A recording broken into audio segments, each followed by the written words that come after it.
وهو أول من كوف الكوفة. سعد بن أبي وقاص أول من كوف مدينة الكوفة.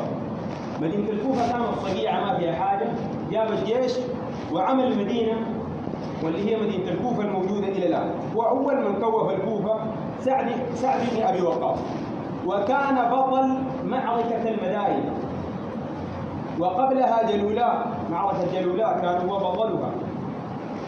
في معركة جلولاء كان القتال بين المسلمين والفرس، كان القتال شديدا، قيل أن الليل لا يفصله. لما يجي الظلام بالليل الجيش ما بيجي إلى القتال، وانتصر فيها سعد بن أبي وقاص رضي الله تعالى عنه وأرضاه. وفتح العراق كلها سيدنا سعد بن أبي وقاص، وفتح المدائن وهي عاصمة الفرس. ولما فتح المدائن دخل وهو يبكي وصلى بالجيش: كم تركوا من جنات وعيون وزروع ومقام كريم ونعمة كانوا فيها فاكهين، فما بكت عليهم السماوات والأرض وما كانوا منظرين. ويعتبر من أمراء رسول الله صلى الله عليه وسلم. يحكي سعد عن نفسه وعن مجاهداته يوم الخبر. قال في يوم الخبر: وأنا سابع 7 كان ليس لدينا طعام إلا ورق شجر التمر أو الثمر.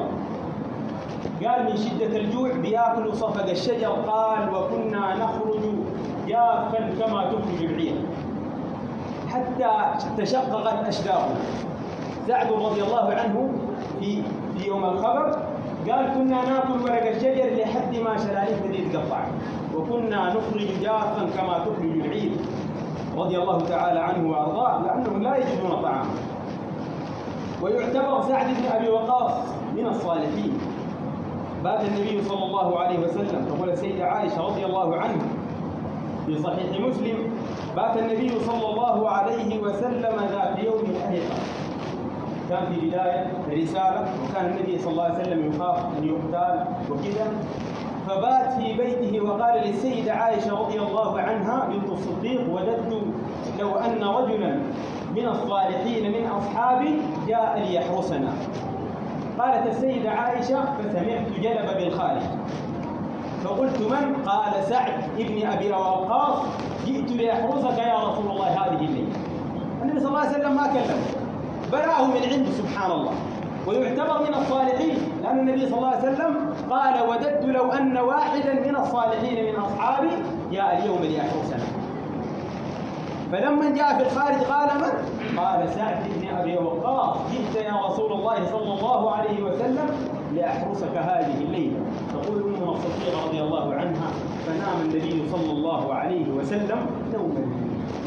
طبعا في البداية كان النبي صلى الله عليه وسلم يخشى أن يغتال أو يغدر رضي الله عنه وعن سعد بن أبي وقاص. وفي البخاري قال سعد: جمع لي رسول الله صلى الله عليه وسلم يوم أحد أمه وأباه.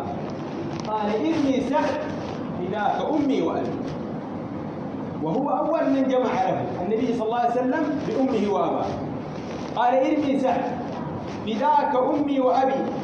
قال: فأخذت سهما من غير نصر، سهم ما فيه الحديد القدام، فرمى به كافر، في كافر كان متعب المسلمين تعب شديد خلاص. قال: فأخذت السهم ورميته في صدغه حتى وقع وانكشفت عورته. قال: فنظرت إلى النبي صلى الله عليه وسلم فضحك النبي صلى الله عليه وسلم حتى بدت نواجذه صلى الله عليه وسلم، فرح منه. وهو قال له: ارمي سعد فداك أمي وأبي. وكما ذكرنا أن سعد بن أبي وقاص هو خال النبي صلى الله عليه وسلم، وهو أول من رمى بسهم في الإسلام أو سهم في سبيل الله. وفي معركة الأبوة يعني كانت قيل أنها قبل بدر بسنة، فسعد بن أبي وقاص أول من رمى فيها بسهم في سبيل الله. وقيل في هذه المعركة أنه قتل بسهم واحد 3 من المشركين. فقالوا له: يا سعد كيف قتلت 3 من المشركين؟ قال: أخذت السهم فرميت به الأول فأصابه، فنزعوا السهم فرموني به فلم يصبني، فأخذت السهم فرميت به الثاني فقتلته. فأخذوا السهم، شوف سبحان الله المشركين، أخذوا السهم من الثاني ورموا به. سعد قال: وقع بجانبي، فأخذت فرميت